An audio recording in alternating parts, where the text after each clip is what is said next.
Last class में last class में मैंने मोशन ऑफ सेंटर ऑफ मास बताया था, है ना? Yes sir. Yes sir. वो सेंटर ऑफ मास कैविटी वाले सम कराए थे क्या? कि किसी यूनिफॉर्म सॉलिड में कैविटी हो तो सेंटर ऑफ मास कैसे निकालते हैं? नहीं सर, लास्ट प्रोजेक्टाइल वाला करवाया था।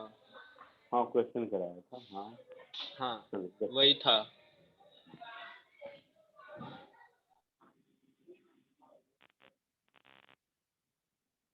Location of centre of mass of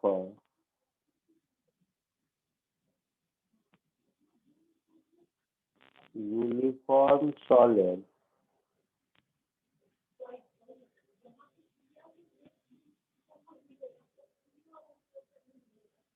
having cavity.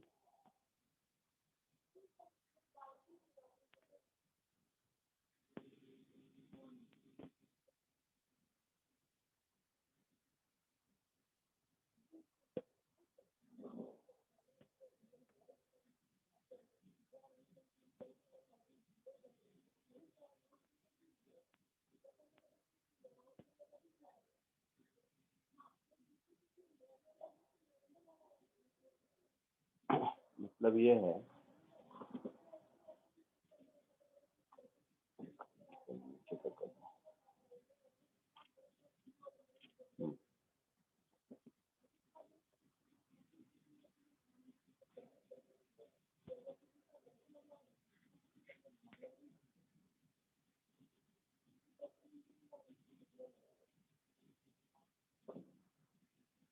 having cavity.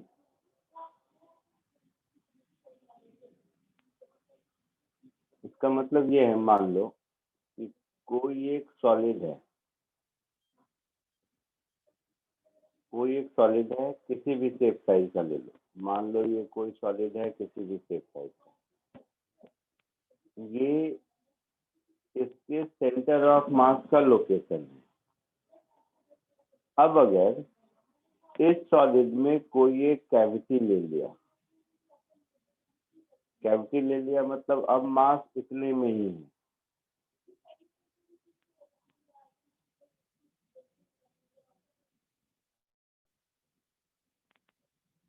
तो अब मास इतने में ही है, इसमें से कैविटी कट करके बाहर ले लिया, तो सेंटर ऑफ मास का जो लोकेशन है वो तो चेंज हो जाएगा,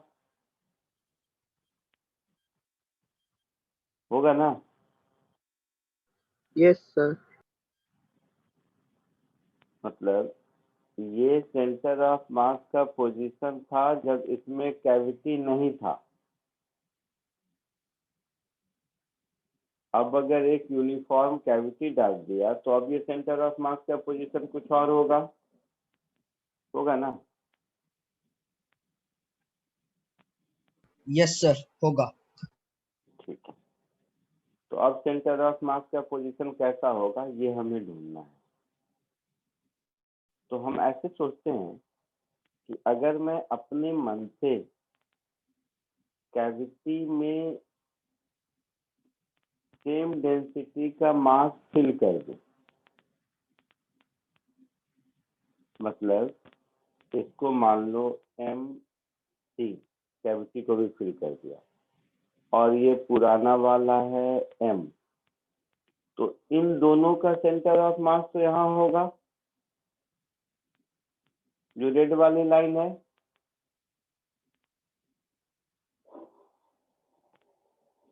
अगर मैं अपने मन से इसको फिल कर दूं कैविटी को, तब तो सेंटर ऑफ मास यहीं पर होगा ना। इसका मतलब ये हुआ कि मास M प्लस कैविटी, ये दोनों मिलाकर सेंटर ऑफ मास कहाँ है ये हमें मालूम है। अच्छा, जिस कैविटी को फिल किया उसका सेंटर ऑफ मास कहाँ है ये हमें मालूम है, और जो सॉलिड विथ कैविटी है उसका सेंटर ऑफ मास मुझे ढूंढना है। यही हो गया प्रॉब्लम स्टेटमेंट इन जनरल। हो गया। Yes sir. तो अगर हम m और mc इन दोनों को एक टू मास सिस्टम समझें, if m and mc are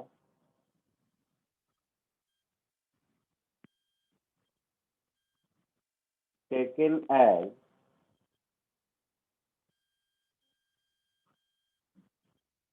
system of two masses,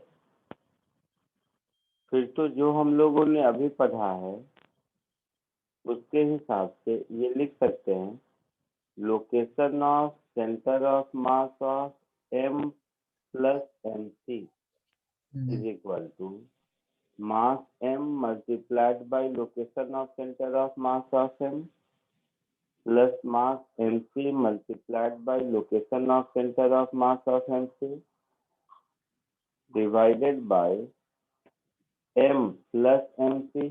यही होगा। हाँ sir. r1 plus m2 r2 upon m1 plus m2 cross multiply कर दो तो m plus mc multiplied by r of m plus mc is equal to m into rm plus mc into r of cavity.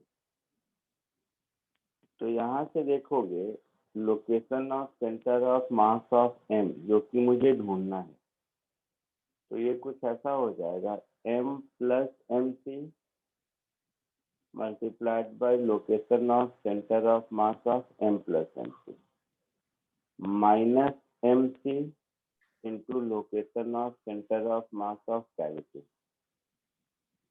whole divided by m। ऐसा हो गया। हाँ sir. तो इसी बात को थोड़ा सा और ठीक से कर दें तो हम लोगों को एक रेडीमेड फॉर्मूला मिल जाएगा। वैसे मैं फॉर्मूला नहीं यूज करता, मैं हमेशा फंडामेंटल्स में करता हूँ। तो m प्लस mc मतलब पूरे सॉलिड में अगर कैविटी नहीं होता तब जितना मास होता मल्टीप्लाइड बाय तब position of centre of mass कहाँ होता, प्लस इसको मैं लिख देता हूँ माइनस मास ऑफ कैविटी क्योंकि कैविटी का मास कट कर लिया है multiplied by R M C divided by, इसको भी मैं ऐसे लिख सकता हूँ m plus M C plus minus of M C. तो ध्यान से देखोगे तो ये भी टू पॉइंट मास सिस्टम के जैसा एक फॉर्मूला बन गया ना। हाँ तो सर। हमें सिर्फ ये याद रखना है कि कैविटी में मास नहीं है, तो कैविटी में जितना मास होता उतना नेगेटिव मास अपने मन से एज्यूम कर लो, है ना। फिर पूरा solid without cavity minus mass of cavity, इन दोनों को दो पॉइंट मास सिस्टम मान लोगे तो m1 r1 plus m2 r2 upon m1 plus m2 वाला फॉर्मूला लगा दोगे, सॉल्व हो जाएगा। आया समझ में कुछ? सर एक Yes, और sir. बार। चलो इसके प्रैक्टिस करेंगे अभी तो और क्लियर होगा। ये कोई थ्योरी नहीं है, प्रॉब्लम सॉल्व करने का तरीका है। तो इसको कॉपी कर लो फिर इसको प्रैक्टिस करते हैं अभी।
हो गया सबका?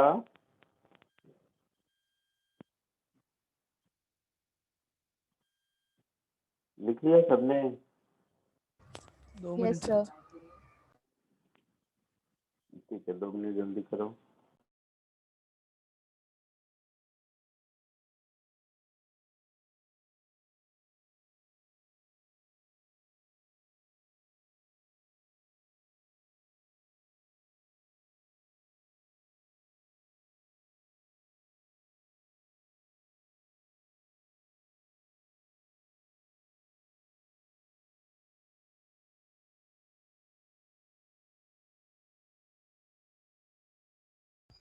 सर हो गया सर।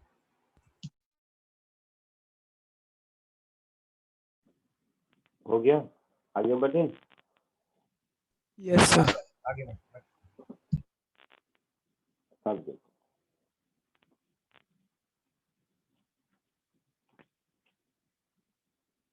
कुछ सिंपल क्वेश्चन से प्रैक्टिस करते हैं। जैसे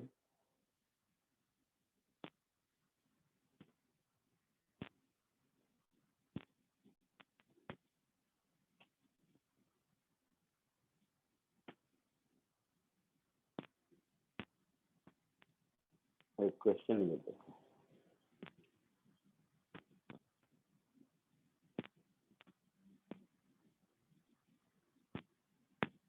लिख रहा है सबको?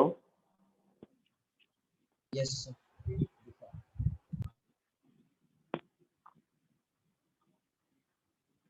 इसका सेंटर ऑफ मास ढूंढना है। तो अगर कैविटी नहीं होता तब तो ओरिजिन पे होता। तो खुद से कोशिश करो।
आया आंसर किसी को?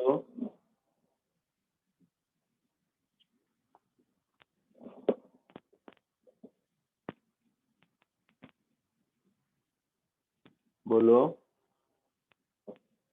सर आ रहा है आंसर।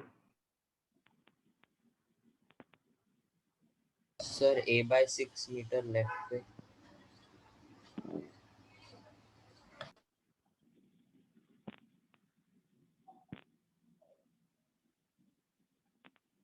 कैविटी का रेडियस कितना होगा? A/2। A by. देखो, अगर कैविटी नहीं होता तो पूरा मास कितना होता? Mass per unit area into pi a square, ऐसा कुछ लिखते हैं। Yes sir. Yes sir. और केवल कैविटी में कितना मास है, तो mass per unit area into pi a square by 4, ऐसा होगा।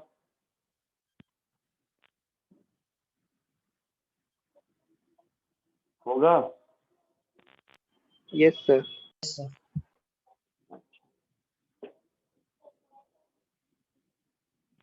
मैं ऐसे कह दूं, कौन इतना याद रखे बार बार। अगर मैं इसको m कह देता हूँ तो ये 4m होगा।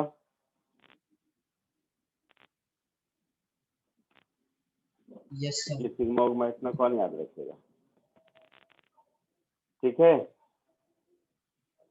यस।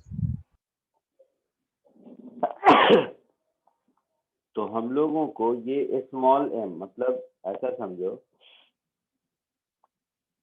कि अगर फॉर्मूला से देखोगे तो 4m का सेंटर ऑफ मास ओरिजिन पर है ना, प्लस ये जो माइनस m है इसका सेंटर ऑफ मास A/2 पर है ना, divided by 4m minus m, 4m plus minus m, ऐसा होगा। यही मेरा हो जाएगा location of centre of mass. Yes sir. तो देखो कितना हो गया ये, -ma/2 डिवाइडेड बाय 3m, ऐसा कुछ होगा। हाँ सर। तो -a/6, हाँ बोला था किसी ने, सही बोला। मतलब यहाँ से a/6 इधर सेंटर ऑफ मास होगा, दैट इज a/6 डिस्टेंस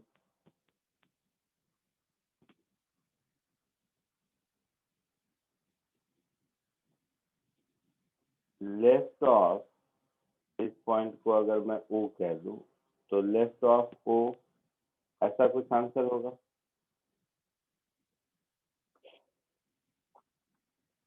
समझा सब लोगों ने? Yes sir. पक्का?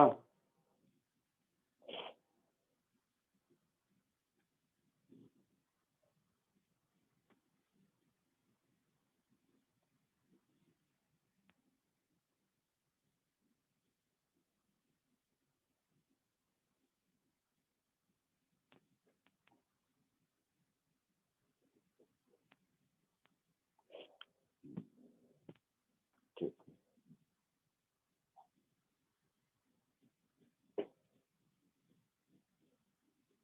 एक और क्वेश्चन देखो, लिख लिया है सबने? सर एक सेकेंड।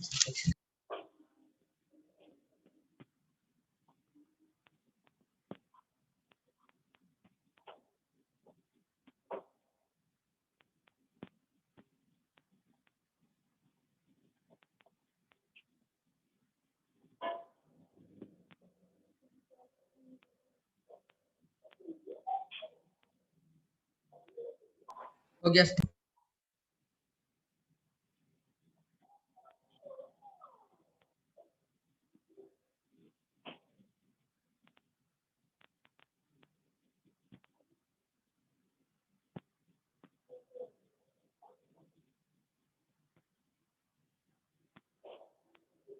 ठीक है, नेक्स्ट एक छोटा सा ये क्वेश्चन करो।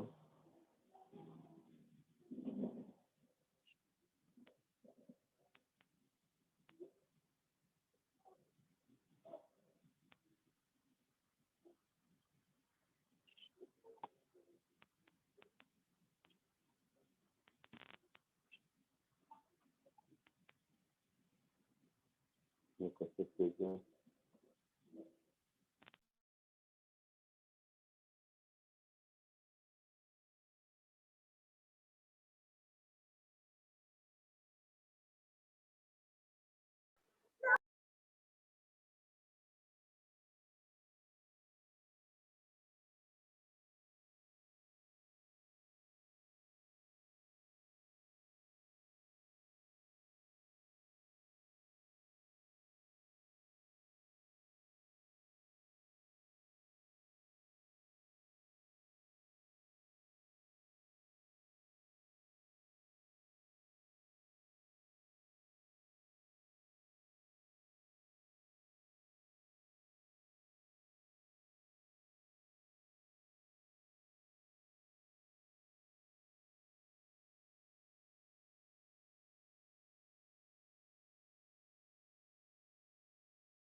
आया कुछ आंसर? सर आ रहा है सर, 2 मिनट लास्ट। ठीक है।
Sir answer -πr divided by 16 plus pi आ रहा है sir.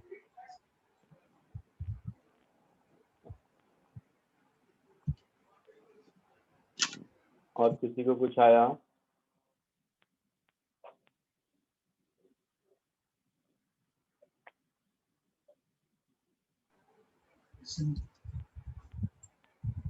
Sir, pi r upon pi minus 16. और कोई? Sir, pi r upon 16 minus pi. हम दोनों इसमें आते हैं, राइट लेफ्ट किधर होगा वो देख लो। चलो देखते हैं। ये देखें, ये पूरे सिस्टम का mass, that is mass plus cavity का मास, ये दोनों मिला के कितना होगा? सर मास लैम्डा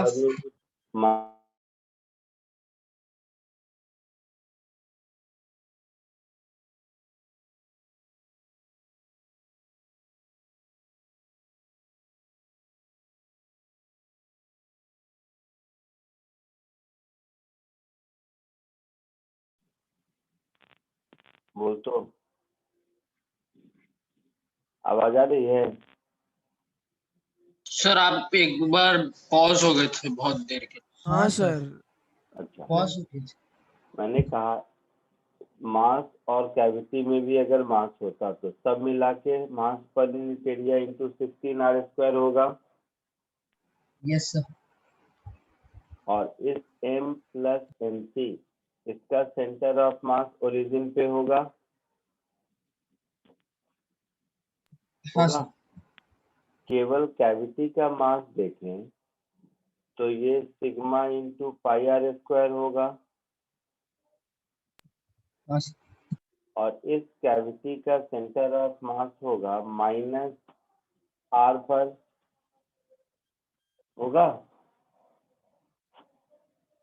तो हम लोगों को जो m का सेंटर ऑफ मास का पोजीशन चाहिए, इसको हम लिख सकते हैं m plus mc into location of centre of mass of m plus mc plus minus m c into location of center of mass of MC divided by m plus mc minus mc, that is m। ऐसा कुछ होगा? होगा? बोलो। Yes, sir. तो ये term 0 हो गया, ये माइनस, और स्मॉल m की वैल्यू कितनी हो जाएगी? इन दोनों को सब्ट्रैक्ट कर देंगे तो हो जाएगी ना, that is sigma into 16r²। अरे नहीं, केवल mc चाहिए ना, सॉरी। हाँ सर। हाँ, केवल mc चाहिए ना, तो सिंपल है, sigma into pi r² multiplied by minus r। तो यहाँ पर माइनस माइनस प्लस एक और r आ गया, डिवाइडेड बाई स्मॉल m। तो इन दोनों को सब्ट्रैक्ट करेंगे तो स्मॉल m मिल जाएगा, that is sigma into 16r² minus sigma into pi r²। ऐसा होगा। तो ये हो गया sigma into pi r² into r divided by sigma into r² common 16 minus पाई, होगा। तो सिग्मा r² कैंसिल, तो ये मेरा हो गया पाई r upon 16 minus pi from o। ऐसा कुछ आंसर होगा। सेम आंसर आया था। सर मैं बस वो माइनस भूल गया था बस, वरना सर सेम मेरा बस माइनस में बस मैंने मेरा minus pi R divided by 16 minus pi आया था, मैंने आर को माइनस नहीं लिया था, प्लस किया, इसलिए गलती हुआ मेरा। आगे बढ़ूं? हाँ सर। अब देखो क्लास में फर्स्ट या सेकेंड लेक्चर में एक सम कराया होगा मैंने, जिसको इंटीग्रेशन से सॉल्व करके दिखाया होगा या बोला होगा करने को, ये वाला सम।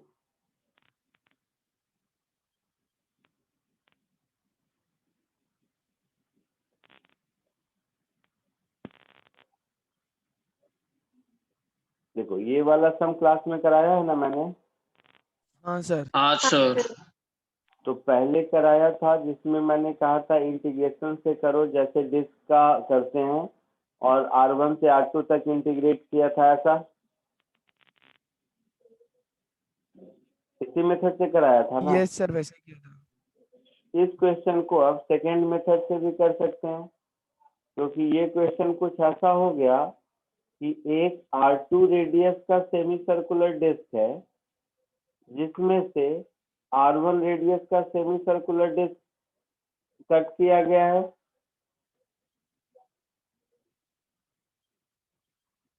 यही मतलब हुआ ना। हाँ सर। सेमी सर्कुलर डिस्क के सेंटर ऑफ मास का फॉर्मूला मालूम है आपको। तो एक R2 रेडियस के सेमी सर्कुलर डिस्क में से R1 रेडियस का सेमी सर्कुलर डिस्क का कैविटी है, तो इस वाले मेथड से भी इसको सॉल्व कर सकते हैं, इंटीग्रेशन से बच जाएंगे, है ना। आई बात समझ में? Yes sir. कोशिश करो कैविटी वाले मेथड से इसी क्वेश्चन को सॉल्व करने का।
बोलो सेम आंसर आया? हाँ सर। मैथ के आंसर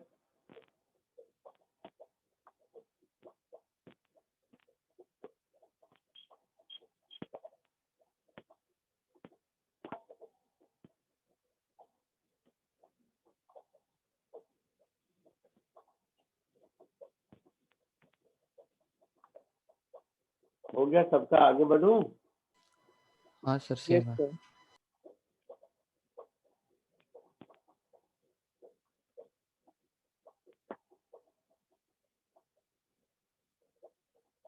पूरे डिस्क का mass that is m plus mass of cavity, ये कितना होता? Mass per unit area into pi r2² by 2, ऐसा?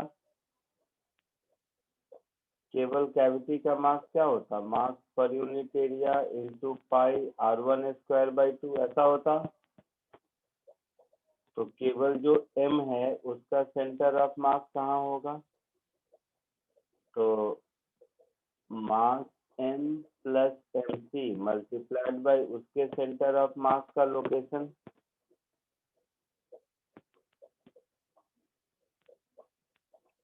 माइनस कैविटी इंटू कैविटी के सेंटर ऑफ मास का लोकेशन डिवाइडेड बाई m, यही होगा। सेमी सर्कुलर डिस्क का सेंटर ऑफ मास कितने डिस्टेंस पर होता है? 4r/3π। 4r/3π। तो ये m plus mc that is sigma pi r2² by 2, और इसका centre of mass 4r/3π that is 4r2/3π पे होगा, minus mc that is sigma into pi r1² by 2 multiplied by इसका सेंटर ऑफ मास 4r1/3π पर होगा। आया ना? Yes sir. Divided by small m mass that is in दोनों का difference, तो sigma by 2 pi common r2² minus r1², ऐसा हो जाएगा। तो सिग्मा पाई बाई 2 सब में से हटा दो, sigma pi 2, sigma pi 2, sigma pi 2 सब में से हटा दो। तो ये हटाने के बाद ऊपर में मिल गया 4/3π, फिर कॉमन ले सकते हैं, ये हो जाएगा r2³ माइनस r1³ होगा, divided by r2² minus r1²। तो a³ माइनस b³ को लिख सकते हैं a minus B into a² plus ab plus b², ऐसा। तो 4r1² plus r2² plus r1r2 ऊपर हो गया, नीचे 3π बच गया और r2 प्लस r1 बच गया। ऐसा कुछ आंसर आया है? Yes sir. पहले भी यही आंसर था, देखो तो। Yes sir. Excuse me sir, यहाँ पे 4r/3π कैसे आया सर? गामा r का वैल्यू। फर्स्ट लेक्चर का देखो तो, फर्स्ट या सेकेंड लेक्चर में डेरिवेशन किया होगा।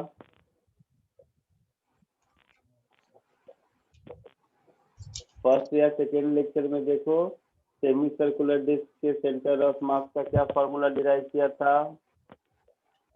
हाँ सर, सर समझ गया, थैंक यू, समझ गया सर। समझ गया पक्का? हाँ सर पक्का। और किसी को कोई कंफ्यूजन?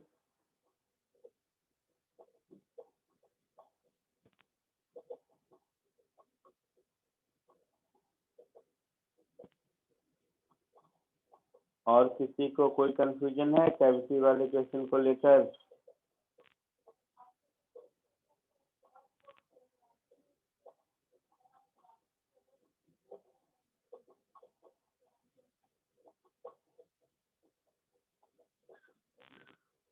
अच्छा, पिछले क्लास में location of centre of mass के बाद ये मोशन वाला सम कराया था ना। ठीक है, आगे बढ़ूं? 2 मिनट से कॉपी करना थोड़ा मिस्टेक था, कॉपी कर रहा था। कर लो।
हो गया सर। हो गया, ठीक है। तो चलो, मोशन ऑफ सेंटर ऑफ मास जो देख रहे थे उसी में अब आगे बढ़ते हैं।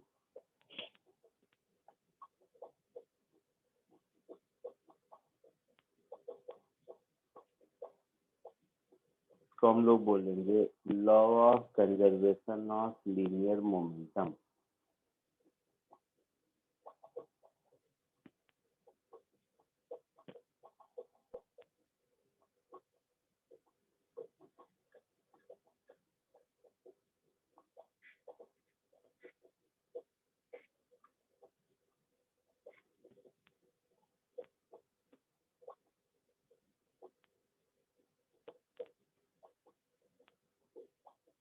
मोमेंटम मालूम है किसको कहते हैं?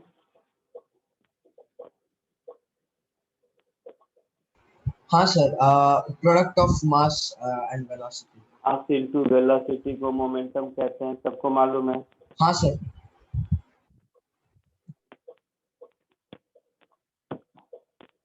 तो जब सिस्टम में मोर देन वन मासेस होंगे तो जो मोमेंटम सिस्टम का मोमेंटम होगा उसको हम लोग लिखेंगे m1v1 प्लस m2v2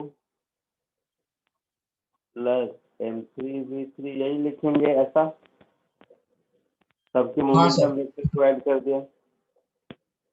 तो इसी को हम लोग ऐसा भी लिख सकते हैं, total mass m1 plus m2 so on so fourth, और इधर फिर m1v1 plus m2v2 plus so on so fourth divided by m1 plus m2 plus dot dot dot, ऐसा लिख सकते हैं।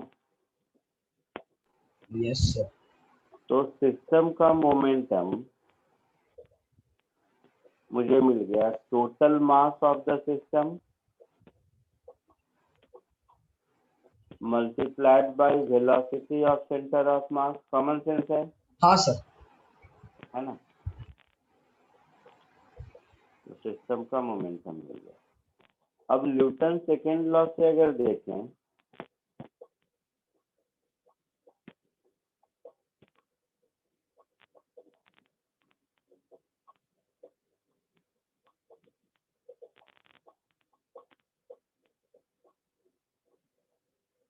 forces rate of change in linear momentum, यही है ना? हाँ सर। तो अगर किसी सिस्टम पर नेट फोर्स 0 है,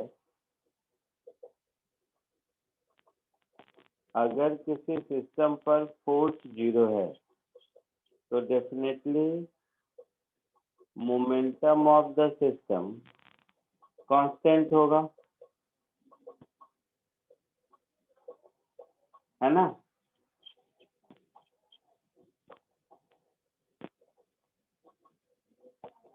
फोर्स जीरो होगा मतलब dp by d t zero होगा, dp by d t zero होगा मतलब पी कांस्टेंट होगा। आई बात समझ में? Yes sir. हाँ सर। तो सिस्टम ऑफ मास के लिए हम ये कह सकते हैं कि अगर किसी सिस्टम पर नेट फोर्स जीरो है तो उस सिस्टम के सेंटर ऑफ मास का, पूरे सिस्टम का मोमेंटम कंजर्व रहेगा। इंडिविजुअल पार्टिकल का चेंज कर भी सकता है, नहीं भी कर सकता है, ठीक है। तो hence in absence of external force,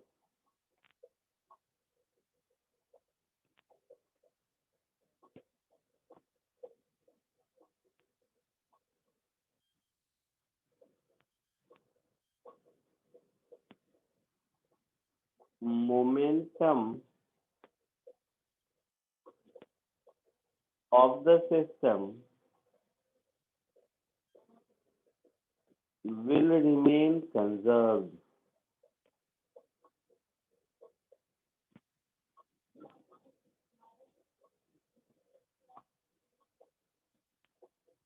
However,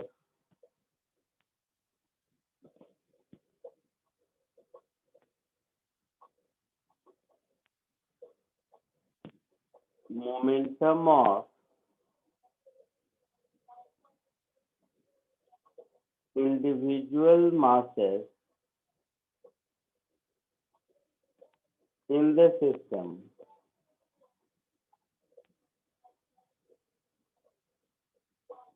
may vary. आई बात समझ में? तो इस कॉमन सेंस का ही नाम है law of conservation of momentum. जल्दी से इसको कॉपी कर लो, फिर इसको अप्लाई कैसे करते हैं देखते हैं। Okay sir.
लिख लिया सबने?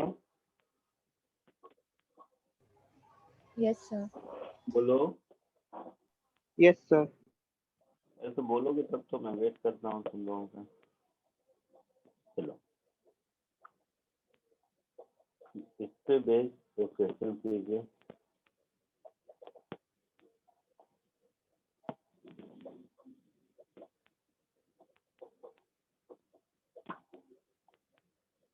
इस कॉन्सेप्ट पे बेस क्वेश्चन के लेवल ऑफ डिफिकल्टी बहुत होते हैं। आप जितना करते जाओगे उतना डिफिकल्टी लेवल इंक्रीज करते चलेंगे हम लोग। फर्स्ट ये वाला कोशिश करो।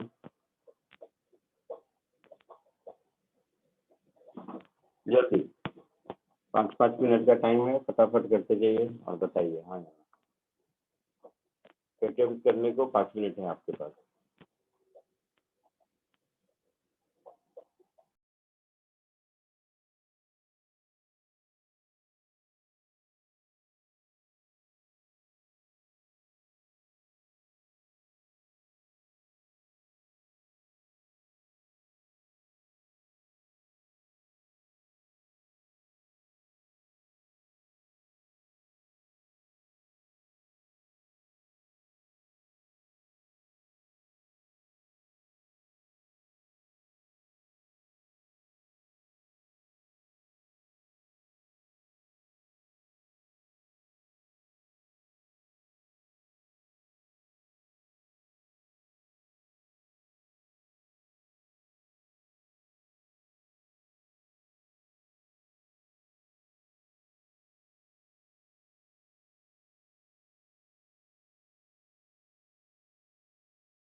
हुआ कोई?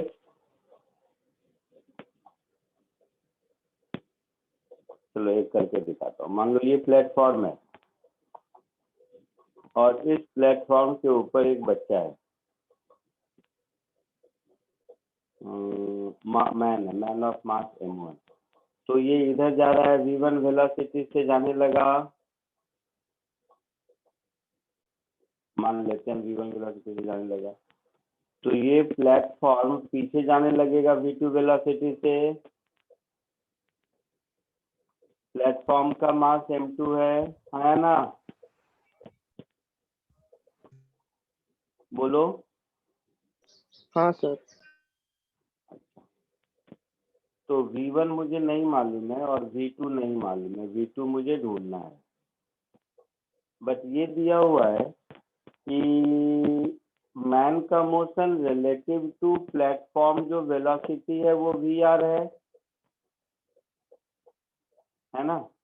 तो velocity of man relative to platform इस डायग्राम में क्या होगा? V1 minus V2. v1 minus v2 या v1 plus v2? Velocity sir of man plus related to platform का Plus. मतलब velocity of man minus velocity of platform, यही होगा ना।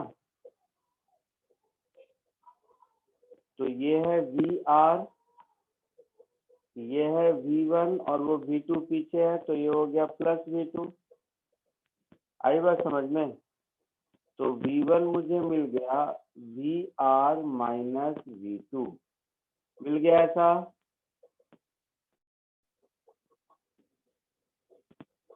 मिल गया, बोलो। हाँ सर, मिल गया।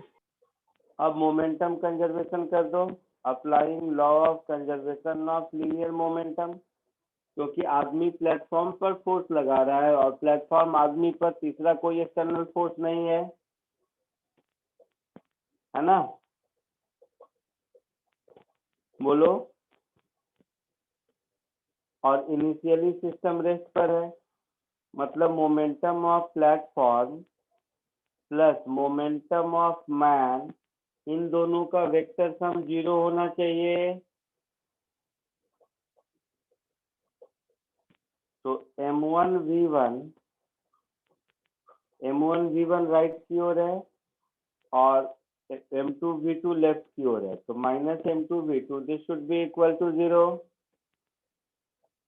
सो V2 is M1 upon M2 into V1, that is M1 upon M2, और V1 को लिख देंगे VR minus V2 first equation से, हाँ या ना।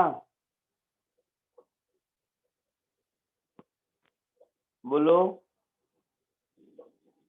Yes sir. तो यहाँ V2 common, 1 plus M1 upon M2, this is equal to M1 VR। तो फाइनली V2 मेरा हो जाएगा M1 into M2 into VR divided by M1 plus M2।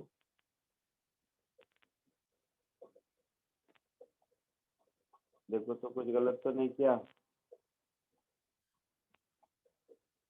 Sir first part वापस कौन सा? First part. मैन की वेलोसिटी किधर है? V1 I cap. प्लेटफॉर्म की वेलोसिटी किधर है? Minus V2 I cap. तो velocity of man relative to platform V1 plus V2 हम लिखेंगे। हाँ सर,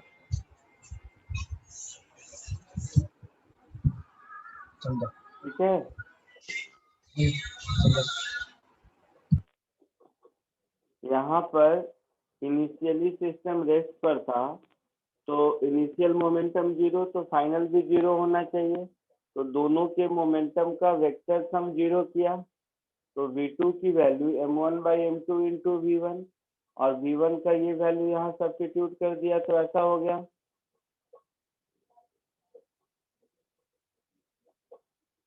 ठीक है। सर वो ब्लैक वाला नहीं समझा। ब्लैक वाला नहीं समझा, अभी समझाता हूँ। यहाँ तक क्लियर है सब? हाँ सर।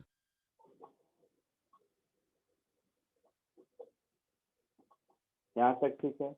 तो हम लोगों को V2 ढूंढना है। तो देखो V2 यहाँ है और यहाँ भी है, इसको कॉमन ले लिया, तो 1 प्लस M1 अपॉन M2 हो गया, और राइट हैंड साइड में M1 upon M2 into VR, ऐसा हो गया। हाँ सर। तो V2 into M1 plus M2, और लिख देता हूँ नीचे बाद में, डिनोमिनेटर समझ गया करेंगे, सर, समझ गया। और इधर M1 VR अपॉन M2, तो ये M2 ये M2 गया, तो यहाँ से V2 की वैल्यू मिल गई M1 VR upon M1 plus M2, ये आंसर होगा। क्लियर है? ये सर समझा। आगे बढ़ूं? Sir 1 minute.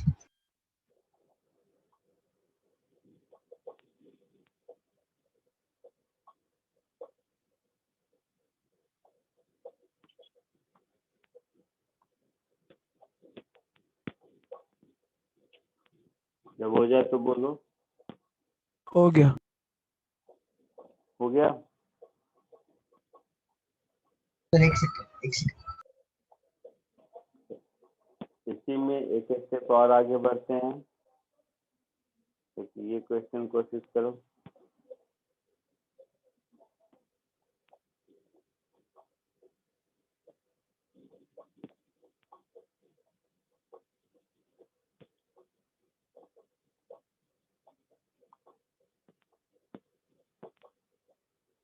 इसको कोशिश करो।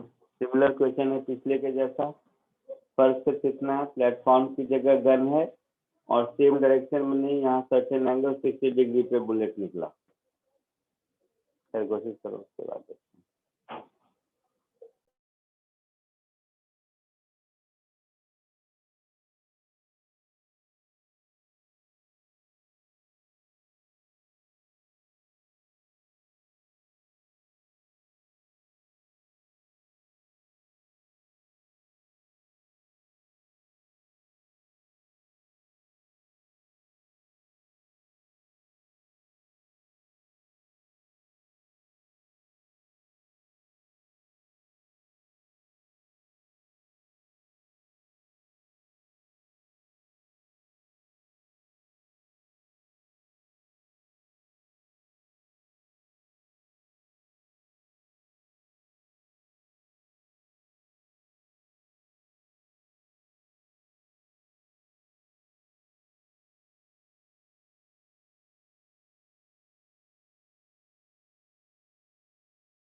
आया कुछ आंसर?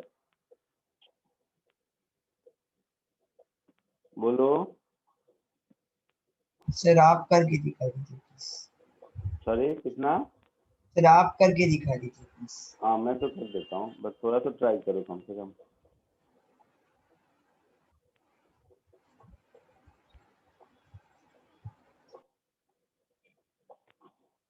सपोज ये गन है,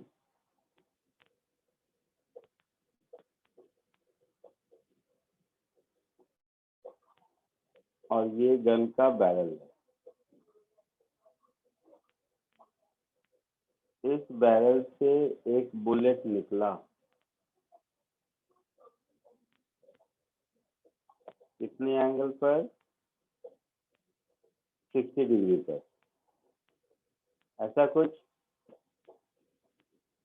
गन का मास है कैपिटल एम और बुलेट का मास है स्मॉल एम, यही कहानी है ना? बोलो। Yes sir. क्वेश्चन समझने में कोई दिक्कत है? नहीं सर। अब ये बुलेट जब आगे जाएगा तो ये गन पीछे आएगा, तो यही गन की वेलोसिटी मुझे ढूंढनी है। तो लेट इट बी v2 इधर और इसका v1 इधर। यहाँ तक ठीक है? हाँ सर Yes, समझा। sir. तो वेलोसिटी ऑफ बुलेट, इसको मैं लिख सकता हूँ v1 cos 60, that is v1/2 i cap plus √3 v1/2 j cap, ऐसा लिख सकता हूँ। Yes, sir. Velocity of gun, इसको मैं लिखूंगा -v2 i कैप, लिखूंगा। Yes, sir. तो velocity of bullet relative to gun, ये होगा मेरा velocity of bullet minus velocity of gun होगा। तो ये कुछ ऐसा हो जाएगा v1/2 plus v2 i cap plus √3/2 v1 j cap, ऐसा कुछ। Yes, sir. यहाँ तक कोई दिक्कत यस नहीं सर। आपको? No sir. पक्का? Yes sir.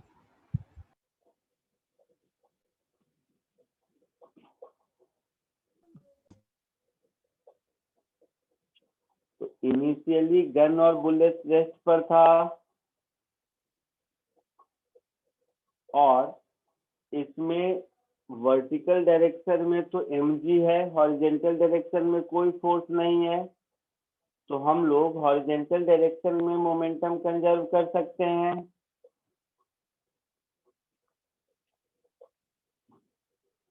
Sir, क्या बोले? Applying law of conservation of linear momentum in horizontal direction.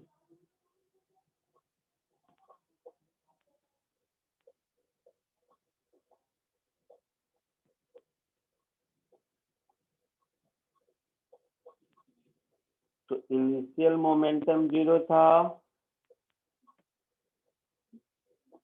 Final momentum को मैं लिखूंगा mass of bullet into velocity of bullet का एक component plus mass of gun into velocity of gun का एक component, this should be equal to 0। आया ना? Yes, sir. Yes sir. Yes. तो मास of bullet small m, velocity of bullet का एक component that is v1/2, इधर i cap, mass of gun capital M, velocity of gun का एक component that is minus v2 i cap, तो ऐसा लिख दूंगा minus v2 i cap, this is equal to 0। तो हमें यही v2 ढूंढना है ना, तो v2 क्या होगा, small m v1 upon 2 capital M, but v1 तो मुझे मालूम नहीं है,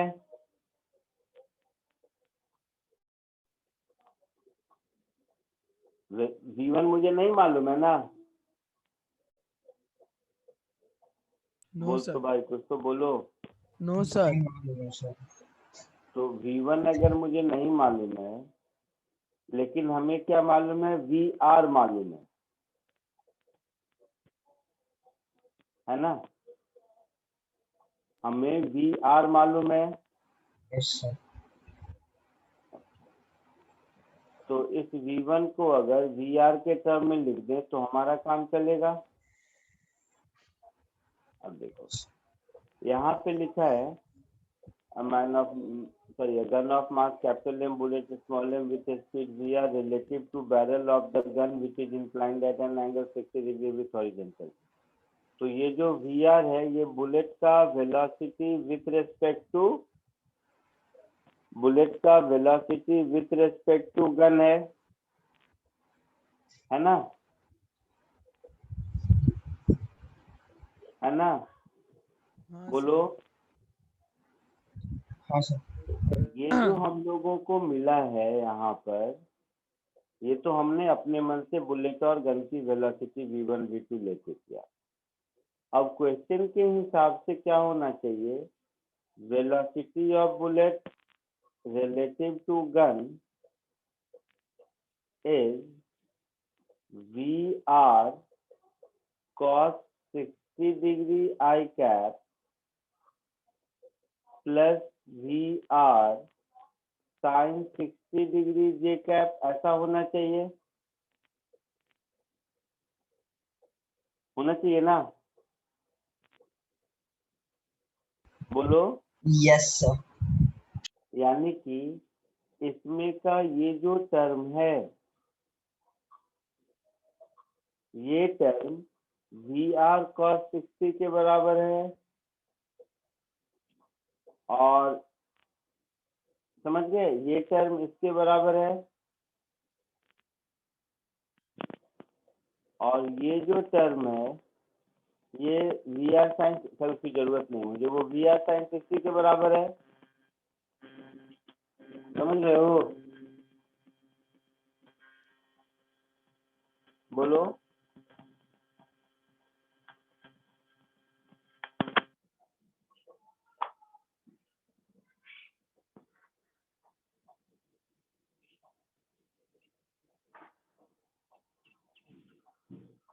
बोलो, आवाज आ रही है।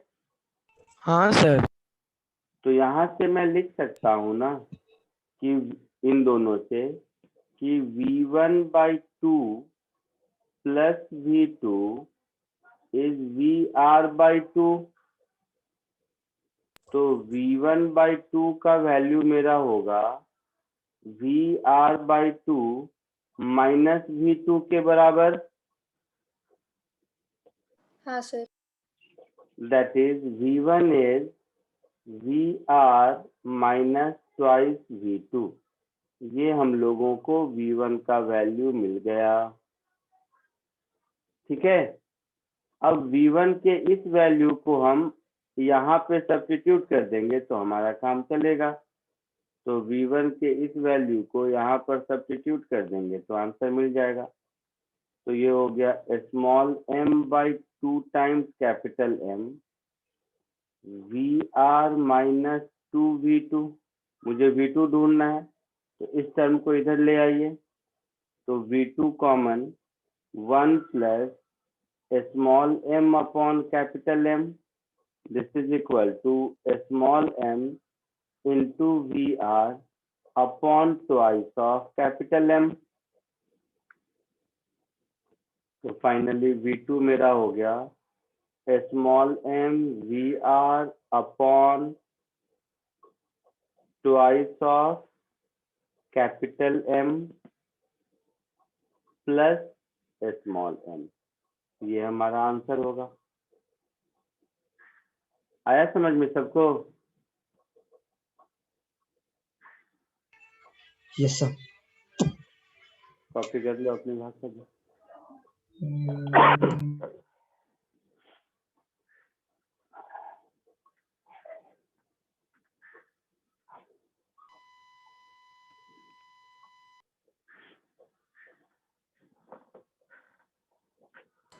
हो जाए तो बताना, आगे बढ़ेंगे। सर ये वेलोसिटी ऑफ हमने जो निकाला ना अभी, वो मुझे नहीं समझा, मतलब क्यों निकाल रहे हैं? क्या क्यों निकाल रहे हैं? ये velocity of bullet with respect to gun. Question में दिया हुआ है velocity of bullet with respect to gun, दिया हुआ है V R at an angle 60 degree. मुझे वेलोसिटी ऑफ बुलेट नहीं दिया है, मुझे वेलोसिटी ऑफ गन निकालना है, बट मुझे velocity of bullet with respect to gun दिया है।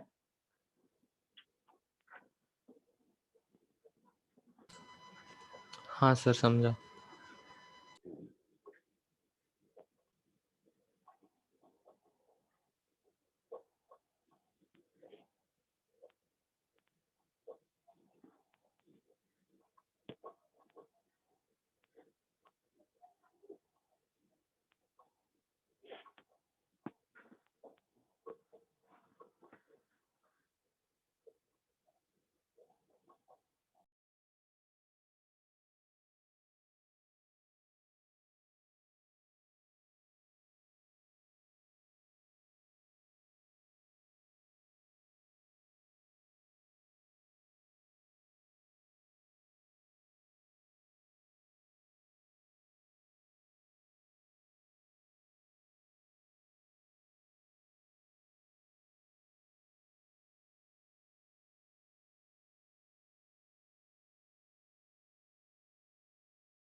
हो गया, आगे बढ़ूं?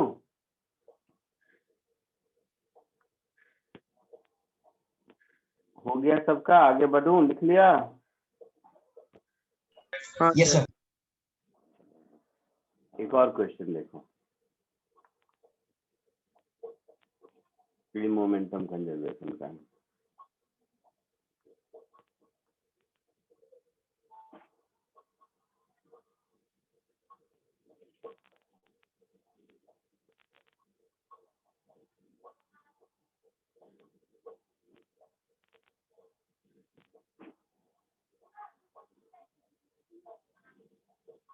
इसको कोशिश करो।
आया कुछ? बोलो।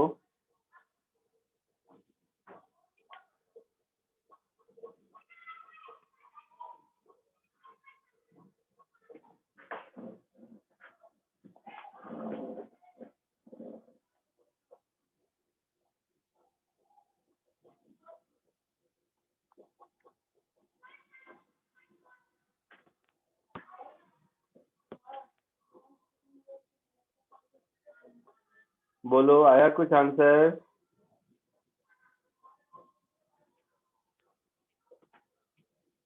सर अभी तक तो नहीं आया।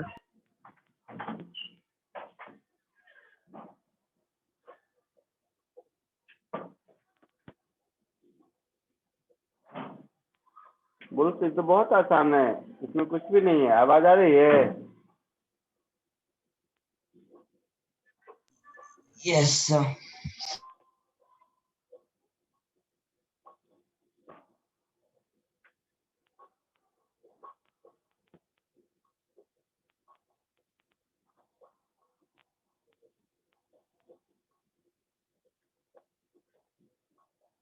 अरे तुम लोग कहाँ जबरदस्ती परेशान हुए, तो बहुत इजी क्वेश्चन है इनफैक्ट। देखो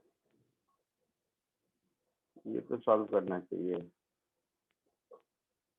ये आगे आएगा तो इंक्लाइन प्लेन पीछे जाएगा, हाँ या ना? Yes sir. बोलो। हाँ सर। स्मॉल m के नीचे आने से की वजह से इंक्लाइंड प्लेन पीछे जाएगा कि नहीं?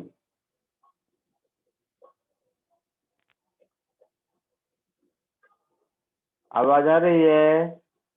Yes sir. हाँ सर।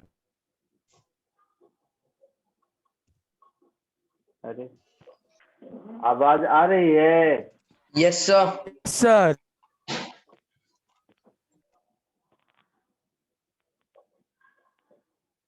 कोई कुछ बोल ही नहीं रहा है। Yes sir. Hello. Yes sir.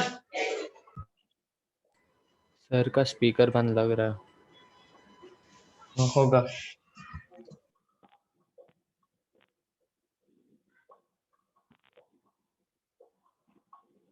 अरे तो बोल क्यों नहीं रहे हो तुम लोग?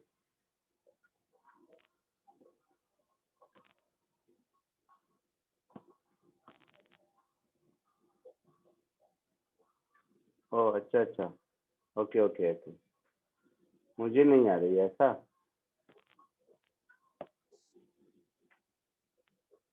अभी कुछ बोलो। Yes sir. Yes sir. आवाज आ रही है? बोल के बताओ। Yes sir. Yes sir.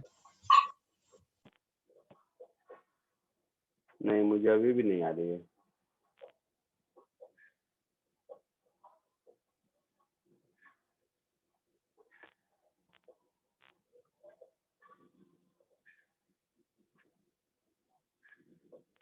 कुछ हो गया स्पीकर में प्रॉब्लम, खुद ठीक हो जाएगा 2 मिनट को। तो इसके आगे आने से स्मॉल m के नीचे जाने से कैपिटल M पीछे जाएगा। ये बात समझ आ रहा है सबको? तो ये स्मॉल m आगे आया तो कैपिटल M कुछ पीछे गया। तो आपसे यही पूछा है कि ये कैपिटल M कितना पीछे जाएगा। तो मान लेते हैं ये कैपिटल M x पीछे गया। x मतलब जैसे पहले यहाँ पर था, अब यहाँ पर है, तो ये x पीछे गया।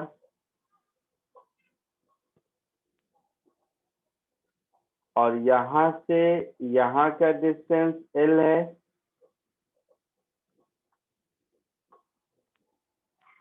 मतलब यहाँ से यहाँ का डिस्टेंस L प्लस x हो जाएगा।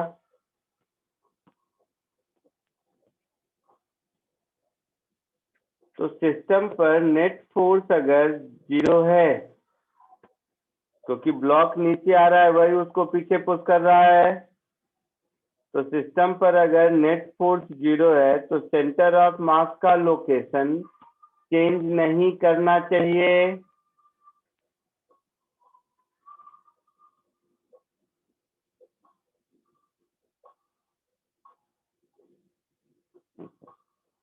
तो सेंटर ऑफ मास का जो लोकेशन पहले था अभी भी वही रहना चाहिए, और उसी सेंटर ऑफ मास के लोकेशन को मेंटेन करने की वजह से कैपिटल M को पीछे आना पड़ा होगा। Yes sir. हाँ अभी आवाज आई? आई ना सर? यस। अभी आई आवाज। ठीक है, तो देखो अगर मैं इन दोनों सिस्टम के सेंटर ऑफ मास का फॉर्मूला लिखूं तो यही लिखूंगा ना। सेंटर ऑफ मास का जो x कोऑर्डिनेट होगा वो small m into x1 plus capital M into x2 upon capital M plus small m, यही होगा। Yes sir.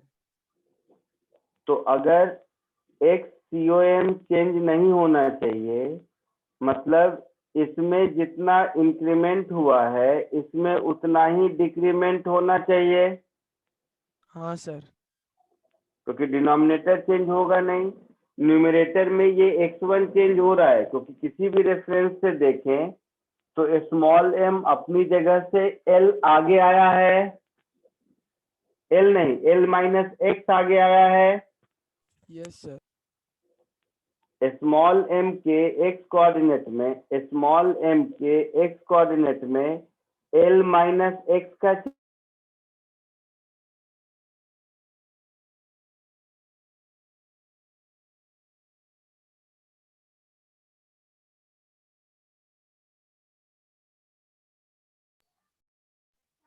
सर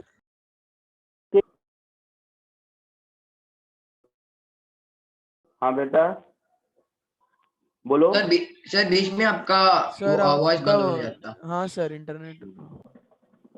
मैंने कहा स्मॉल m अगर इंक्लाइंड प्लेन रुका हुआ रहता तो स्मॉल m अपनी जगह से एक डायरेक्शन में l डिस्टेंस आगे गया है, हाँ सर। लेकिन इंक्लाइंड प्लेन भी अगर x पीछे गया है तो स्मॉल m अपनी जगह से l माइनस एक्स ही आगे आया ना।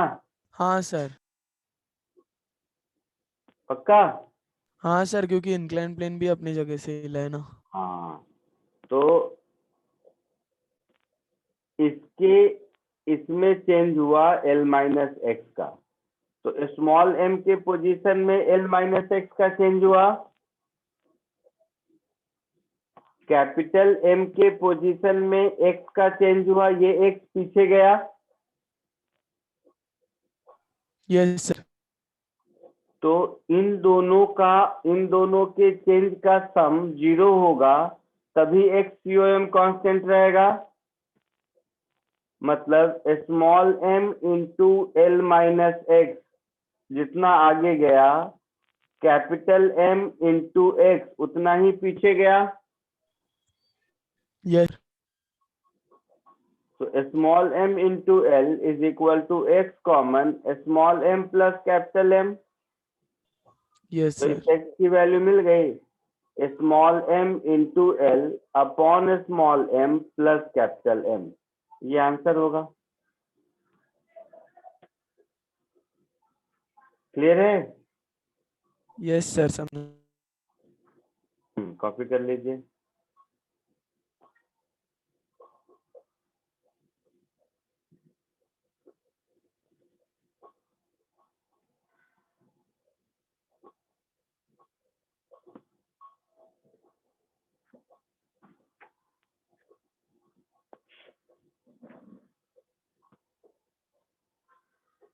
ठीक है, ये कॉपी कर लो और जैसे जैसे होता जाए आप लोग जाते जाइए, बाकी नेक्स्ट क्लास में मैं रिकॉर्डिंग ऑफ कर देता हूँ।